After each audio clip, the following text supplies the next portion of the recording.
साधन करने वाले को ये अनुभव होता है, जो सही साधन कर रहे हैं।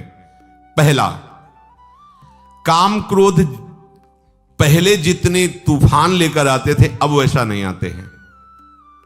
साधक को अनुभव होता है, जो सही साधन जिसका चल रहा है उसको यह अनुभव होगा।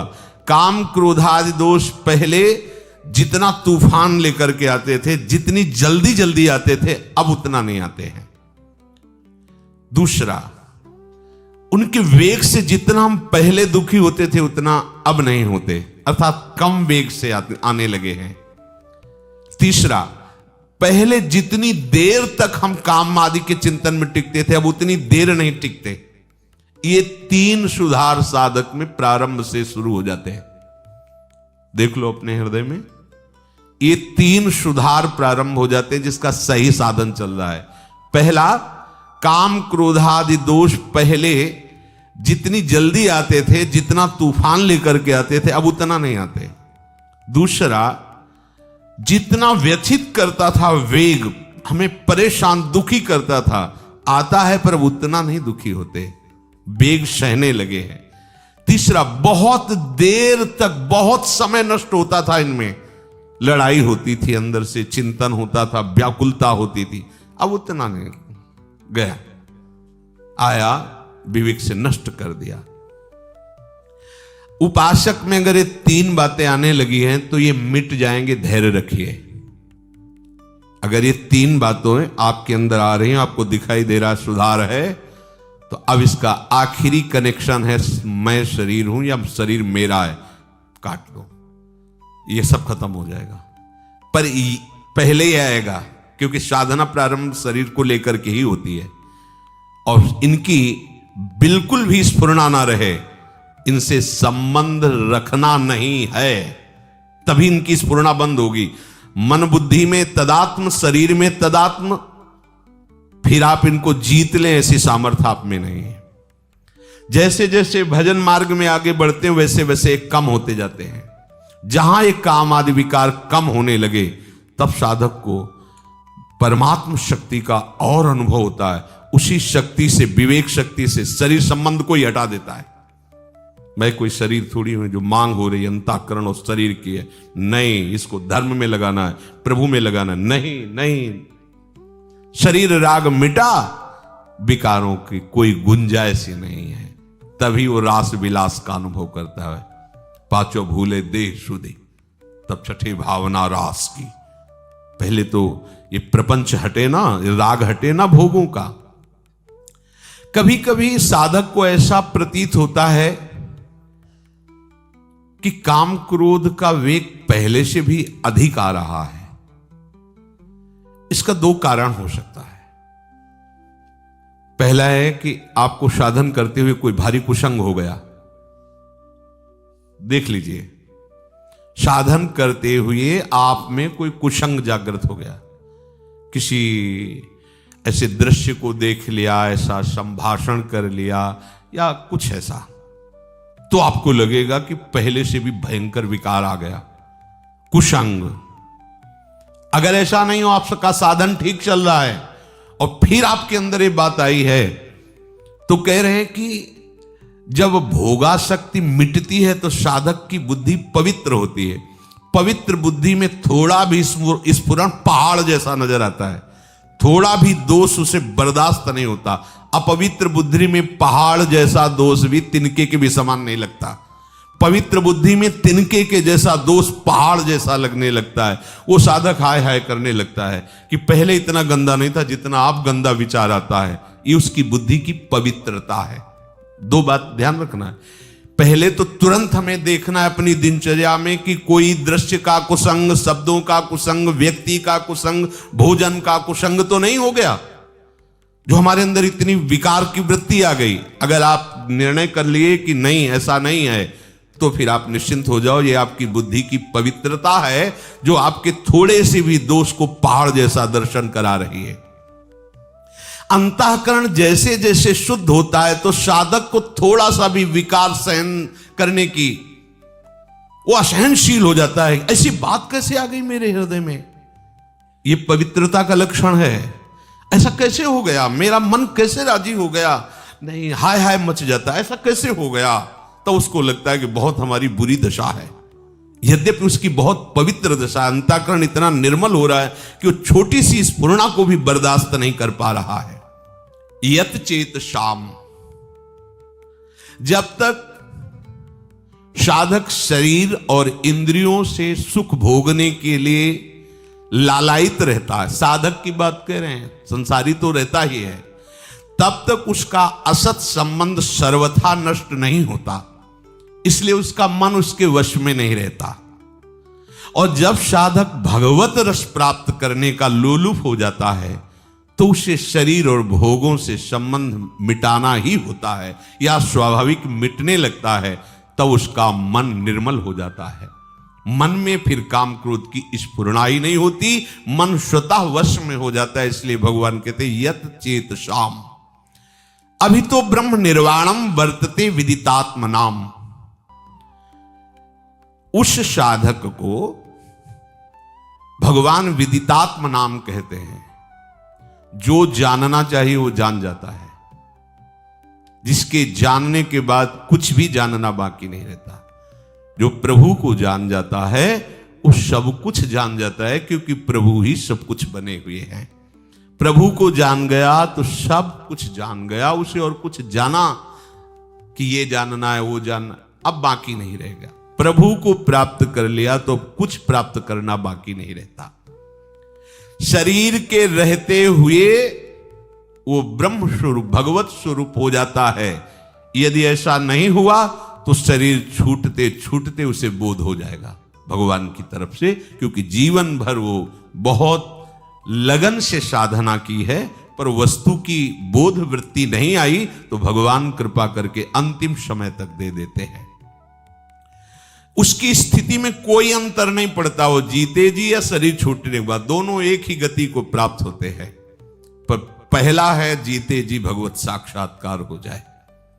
स्पर्शान कृत्वा बहिर्बाह्यांस चक्षुश्चैवांतरे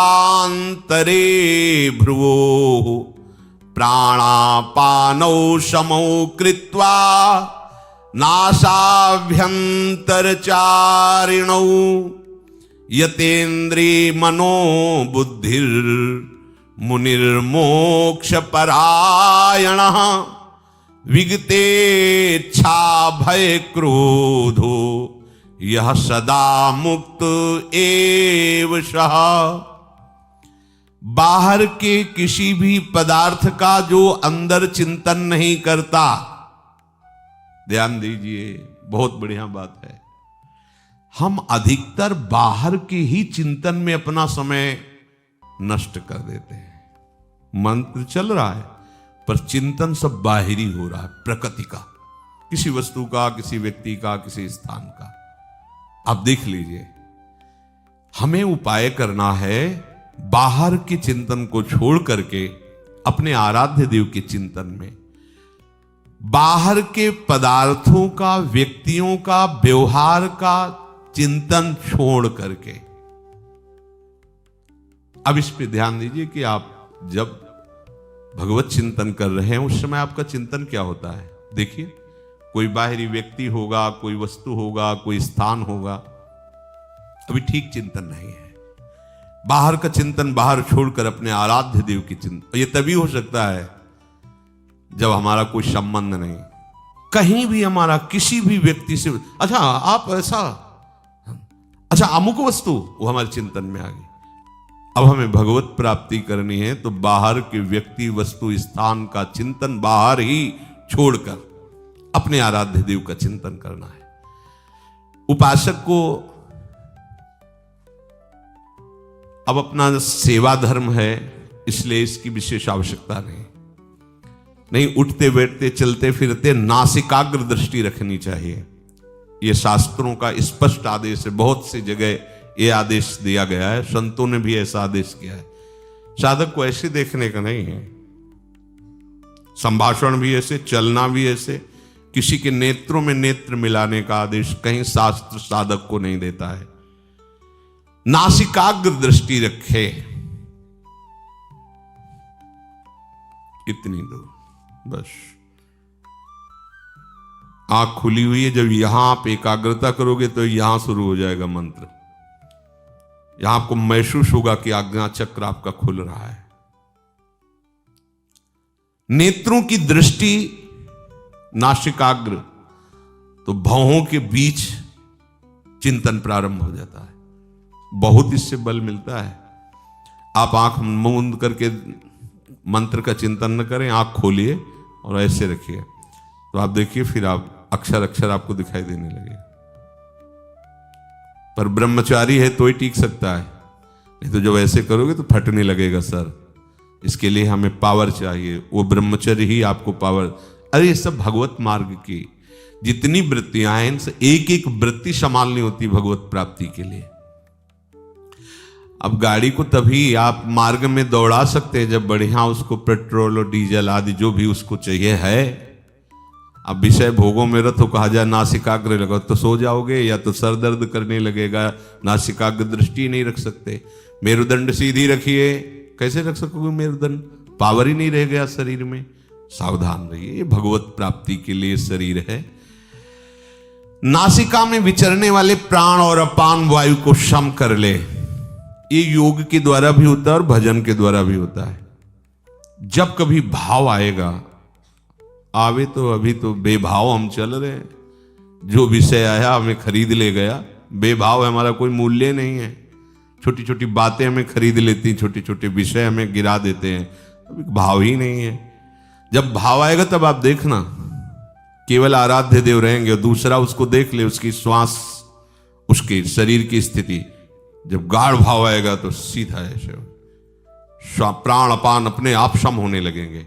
भजन में बहुत बड़ा बल, उसे फुस फुस करने की जरूरत नहीं। प्राणों का सम करने के लिए सम स्वरूप प्रभु हैं जो ही उनका चिंतन होगा तो आपका सब कुछ ठीक हो जाएगा।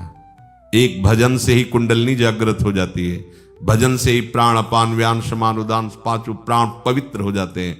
भजन से ही सब जितनी सिद्धियां प्राप्त, जो चाहे वो सब भजन से प्राप्त हो सकता है।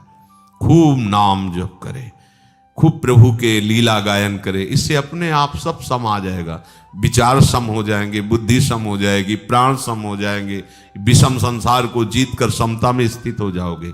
भजन नहीं है ना, तो ये घंटा आध घंटा प्रयास करो, इसके बाद भोगों का चिंतन होगा और भोगों कुछ लाभ नहीं मिलने वाला। इसलिए कह रहे हैं जोग कुजोग ज्ञान अज्ञानु जहां नहीं राम प्रेम प्रधानु। स्पर्शान कृत्वा बहिर्बाह्यान, अपने आराध्य देव के सिवा और कुछ चिंतन न हो, ऐसा उपाय करो। बाहर के चिंतन को बाहर ही छोड़कर अपने लिए तो बहुत बढ़िया उपासना पद्धति मिल गई। कोई भी पदार्थ जो हमें बहुत प्रिय लग रहा है, देखा तत्काल श्री जी को, श्री जी के लिए तुरंत उसे प्रभु से जोड़ दो, बच गए। अगर आपके चिंतन में भी कोई वस्तु आ रही है और आपकी सेवा सामग्री नहीं है, आपका कोई संबंध नहीं, तुरंत उसमें भगवत भाव लाओ। इस वस्तु के पहले प्रभु थे, इस वस्तु के बाद भी प्रभु रहेंगे, तो बीच में प्रभु ही है। जय हो प्रभु, आपका भजन बन गया। अपने को ज्यादा ये झगड़ा नहीं करना है कि नहीं इस वस्तु का चिंतन ही नहीं होना चाहिए। अगर हो रहा है तो तत्काल उसको सहज भाव में लाओ। कोई भी वस्तु, कोई भी व्यक्ति इस स्वरूप में आने के पहले भगवत स्वरूप ही था, इस स्वरूप के मिटने के बाद भी भगवत स्वरूप रहेगा, तो बीच में वो भगवत स्वरूप ही है, हम देख नहीं पा रहे हैं। ऐसा जहां चिंतन किया तो उसका चिंतन भी भजन बन जाएगा, वो आपको भगवत विमुख नहीं करेगा। प्रभु के सिवा सब पदार्थों को बाह्य ही छोड़ दे, अर्थात अपने आराध्य देव के सिवा और कोई चिंतन ना हो। कैसी गाढ़ स्थिति गोपी जनों की है।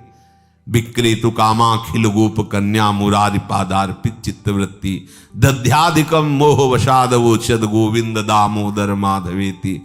जा रही दही बेचने, चित्त में समाये हुए हैं ललित त्रिभंगी श्याम सुंदर, तो कह रही कोई गोविंद ले ले, कोई दामोदर ले ले, कोई माधव ले ले। तो सब जो सुनने वाले हंस रहे, तो उनको लगता है हंस क्यों रहे, उनकी यही है कि हम बेच रही दही, लेकिन ध्यान में श्याम सुंदर उरसी बनमाल। तो वो यही कह रहे, कोई दही ले ले की जगह बोलते कोई गोविंद ले ले, कोई दामोदर ले ले, कोई माधव ले। ऐसा क्यों बोल रही? बोले मुरारी पादार्पित चित्त वृत्ति, एक एक वृत्ति भगवदाकार है, इसलिए उपासक को बाह्य पदार्थों के चिंतन से हटना चाहिए। माला चल रहा है, वो कल शाम को जो बना था ना, उसमें ऐसा चिंतन हो, अच्छा कल क्या बनेगा, अमुक अमुक चीज, अगर उसमें हरी चटनी धनिया वाली ज्यादा अच्छी, वैसा। और माला चल रहा है सच्चिदानंद प्रभु का, और चिंतन हो रहा है चटनी समोसा और पदार्थ और वाह्य, वो व्यक्ति बहुत दुष्ट है। अगर वो यहां ना रहे तो सब बढ़िया मामला बन जाए। ऐसा है, आप देखना ये मनीराम की एक अलग ही भजन शैली चलती है, देख लो, इसका एक अलग व्यवहार चलता रहता है। जब आप सावधान हो जाएंगे सो आ जाएगा।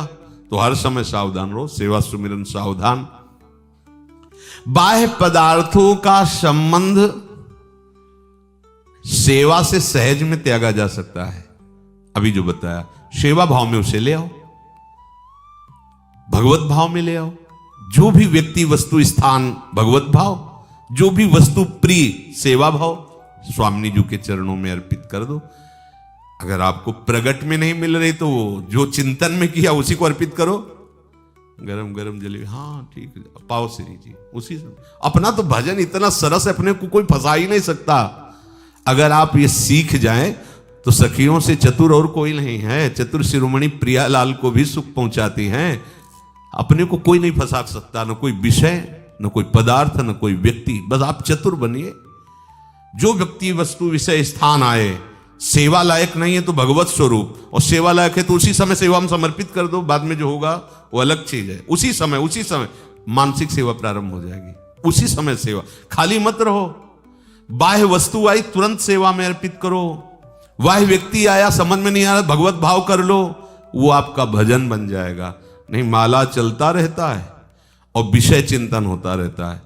तभी सिद्ध महापुरुष कहते हैं, माला फेरत जुग गया, फिरा न मन का फेर, कर का मन का डारी दे, और मन का फेर।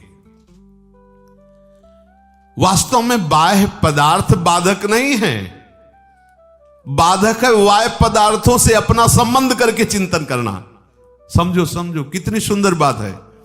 बाह्य पदार्थ हमारे भजन में बाधक नहीं है, बाह्य पदार्थों का भोक्ता बनना बाधक है। जो हमें प्रिय उससे राग, जो अप्रिय उससे द्वेष। राग द्वेष जनित पदार्थों का, व्यक्तियों का, वस्तुओं का चिंतन होना, यही हमारे परमार्थ में बहुत बड़ी बाधा है। और उसे प्रभु में ले लेना बहुत सरल है। चतुरता पूर्वक करो। अगर माया चतुर है तो उससे अनंत गुना चतुर मायापति है, तभी तो उसके अधीन है। और हमें मायापति को अधीन करने की बात मिल गई। उनका नाम, उनका मंत्र, उनकी लीला, उनका गुण, उनका रूप, इससे अधीन हो जाते हैं प्रभु। इस माने हुए अपने संबंध का त्याग कर दीजिए। तो स्पर्शान कृत्वा बहिर्बाह्यान, मुझे ये बहुत पसंद है, नहीं मेरी प्रियाजू को पसंद है, ये तो बहुत सुगंधित, हाँ प्रियाजू के लिए अच्छा रहेगा, आना चाहिए हर बात में। आप क्या गा लेते हैं, हाँ प्रियाजू की कृपा है, ऐसा वो गवा रहे हैं। आप क्या बजा लेते हैं, प्रियाजू की कृपा है, वो बजवा रहे हैं उन्हीं के कहीं आप ना हो। ये अभी सब सुधर जाए, पर जब कोई गड़बड़ी की बात हुई तो बोले प्रभु की ऐसी इच्छा थी। और जब प्रशंसा की बात हुई तो पता है 5 साल से हम अभ्यास कर रहे हैं तबले का, तब जाके धुनी निकाल पाए हैं। और गलती का अभ्यास अनंत जन्मों से कर रहे तो प्रियाजू करवा रहे। ये चतुरता ठीक नहीं है। आप अगर ऐसे चतुर बनो जो हर वृत्ति को भजन बना लो, तो अभी आनंद की अनुभूति और सच्ची मानो। चाहे जितना बड़ा कोई किसी भी विषय में प्रवीण हो, वो प्रभु की ही कृपा से हुआ है। और अगर चूक कर दे, प्रभु के सिवा अपने अहंकार में आ जाए, वो सब मिथ्या हो जाता है, सब व्यर्थ हो जाता है, किसी काम का नहीं रहता। और प्रभु अगर हमारी इतने से प्रसन्न हो गए तो हमें वो प्राप्त हो गया जो प्राप्त होना चाहिए। प्रभु को कृपा करे तो इतने में ही लगन लग जाए, ताली बजाते हुए राधा राधा, आंसू आने लगे, सामने प्रियाजू के दर्शन होने लगे, रोम रोम पुलकित हो गया, बात बन गई। नहीं बहुत संगीत है, मन रजोगुणी हो गया, विषयों का चिंतन करने लगा, अल्लू गया सब। वो संगीत किस काम का आया जो हमें नरकगामी बना दे? वो राग ध्वनि किस काम की आई जो हमें संसार में आसक्त कर दे? वो भोग किस काम का जो हमें प्रिया प्रीतम का विस्मरण करा दे? उपासक को चतुरता पूर्वक उपासना की सिद्धि के लिए हर वस्तु, व्यक्ति, क्रिया को भगवत स्वरूप बनाना है, भगवत अर्पण करना है।